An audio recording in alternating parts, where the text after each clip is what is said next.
मते लगुच जिते भी डालमा अच्छी यही डालमा सबुठू हेल्दी डालमा माने मंजा डालमा।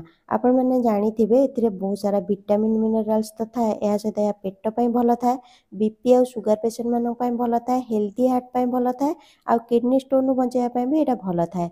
सेथि लागि चलंतु देखिने भाई हेल्दी डालमा को आमे टेस्टी तरकारी केमते बनेबा। नमस्कार मो अपू कुकुतपुड़िया चैनल आपण समस्त को बहुत बहुत स्वागत। चलंतु स्टार्ट करबा आजिर रेसिपीटी। प्रथमे गोटे बोले नहीं 1/4 कप मसूर डाली ओजन देखिले 50 रु 60 ग्राम अच्छी आउ हाथ में मुठा कले पाखापाखि 2 मुठा हेब। एबे एथिरे पानी देकी भल भाव 2-3 थर धोई नेबा आउ याको आधा घंटा पर्यंत भिजेकी छाड़देबा। एमिति कले डाली बहुत जल्दी सिझी जिवो। डाली भिजिया भितर बाकी काम करनेबा। एठी देखंतु मु दुईटी छोट साइज रो मंजा नेची ओजन ने 450 ग्राम अच्छी। आपण 500 ग्राम पर्यंत मंजा एथिरे नै पारिबे। फ्रेश मंजा नेले बेसी भल लागि थाए। मते मिललानी तो जहाँ मिलला मु नै गली। एहार उपरर मोटा चोपा देखंतु एठी नाही, खाली मंज पीस अछि। आपण जदि ऊपर मोटा चोपा थाए सेटा को आगे बाहर करनेबे। तापरे या को भला भाबे थटे धोई नेबा। तापरे ऊपर अल्प अल्प चांची के एमती बाहर करनेबा। आपण पनिकी रे कर परिबे, छुरी रे कर परिबे, नले एमती पिलर रे भी कर परिबे, जेमिति आपन को सुविधा हेबो। एही रेसिपी पाई प्रसन्न महांती सर रिक्वेस्ट करथिले बहुत आगरु, क्षमा करबे टिके बेसी डेरी हेला वीडियो पोस्ट करिया पाई। चोपा बाहर करने पर कला पड़ जाइए अंश को बाहर करने आ गोल गोल करी आ पतला करी काटी नेबा। जेमिति आपण माने वीडियो रे देखि पारथुबे। एहा को आपण पनिकी रे सहज रे काटी परिबे। जदि छुरी रे काटुचंती कम धार वाला पुराना छुरी रे काटिले सहज रे एटा काटी हेता। एमती सूता बाहरिबो एथरू, जोटा कि हमें बाहर करनेबा। एही सूता रहिले भल लागेनी खाया पे। जदि बेसी धार वाला छुरी रे काटिबे सूता कटि जिवो, बाहरिबोनी। एहा परे एहा को प्रथमे लंबा आकार काटी तापर चूना करी काटी नेबा। जेमिति कि आपण माने जानिथिबे मंजा बहुत जल्दी कला पड़ जाए थे काटिबा परे। सेति लागि बेसी समय एमती न रखी एथिरे देबा गोटे छोट चमच लूण आ आधा छोट चमच हळदी गुंड। थरटे भल भाबे मिसे नै घोड़ेकी 15 रु 20 मिनिट पर्यंत छाड़ देबा।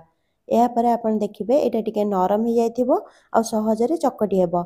आगरु जदि चकटिबा को आपण चेष्टा करिवे ताहले बहुत टाण लागिबो चकटिबा पई। बहुत लोक मंजा को सिझेकी पानी बाहर करिया परे व्यवहार करंती, किंतु जदि एमिति बनेबे सिझेबा दरकार पड़िबोनी आ टेस्ट टिके बेसी भल आसे। भल भाबे थरटे चकटी नेबा परे आमे याको चिपुड़ीकी एथिरो पानी बाहर करनेबा। पूरा नुहे अल्प पानी बाहर करबा। मंजार एही पानी बहुत हेल्दी थाए, देह पई बहुत भल थाए, किंतु टिके कषा लागे सेति लागि एथिरो अल्प टिके पानी बाहर कर देले हेल्दी हेबा सहित टेस्टी भी रहइबो डालमा।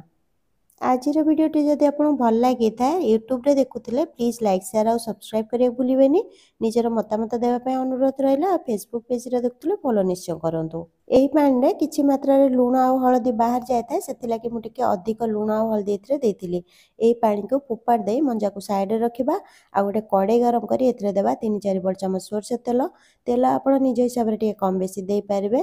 आ आपण अलगा तेल भी नै पारिबे। जदि सोरसा तेल खांदिनी सोरसा तेल रे टिके बेसी भल लागे। तेल टिके गरम हेले दुईटी छोट आलू को एमती छोट साइज रे काटिके एथिरे दे देबा। आ अल्प टिके लूण देबा खाली आलू पाई। हाई फ्लेम रे अल्प कलर आसिया जाए आलू को भाजी नेबा। घोड़ेबानी कारण आलू को आमे एठी बेसी सिझेबानी। एहा पर फ्लेम को लो को करी गोटे बड़ चमच अदा रसुण पेस्ट देकी लो फ्लेम रे कंचा बास्ना जिबा जाए कसे नेबा।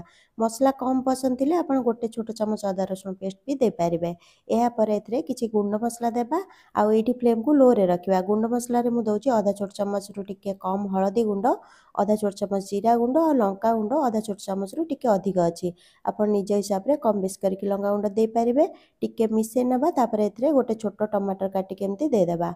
आ लो फ्लेम रे एहा को 1 मिनिट रु 2 मिनिट पर्यंत कसे नेबा, जेमती टमाटर अल्प टिके नरम हे जिवो। एठी टमाटर देबा ऑप्शनल अछि, आपण बिना टमाटर रे भी बने पारिबे। आलू रे आमे लूण देइतिले आ मंजा रे लूण अछि, सेति लागि एठी लूण देबानी। दरकार हेले लास्ट रे अल्प लूण दे पारिबे। टमाटर टिके नरम हेले एथिरे मंजा दे देबा आ मीडियम फ्लेम रे कसेबा। ढांकुण लगेबा, मझरे मझरे याको गोळे नथुवा नले तळु लागि जिवो। आपण माने मंजार को रेसिपी पसंद करंती कमेंट सेक्शन में निश्चय लिखिबे। आ को जागारू देखुचंती निश्चय लिखंतु। एठी देखंतु मंजा को कसेबार 4 रु 5 मिनिट हे गेलानी। एबे एथिरे भिजेकी रखथिबा डाली को पानी रु छाणी के एथिरे देबा। पानी सहित देबानी आ मीडियम फ्लेम रे 2 रु 3 मिनिट पर्यंत कसे नेबा। एहा परे एथिरे देबा 2 ग्लास पाखापाखि गरम पानी। जो नॉर्मल ग्लास आमे पानी पी थांती सेही ग्लास रे मापी कि मु देइछि। जदि आपण बेसी पतला बनेया पे चाहौथिबे टिके अधिक पानी दे पारिबे।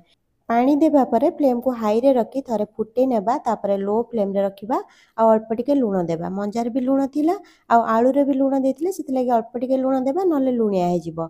एबे हाकू घोड़ेकी लो फ्लेम रे छाड़ देबा।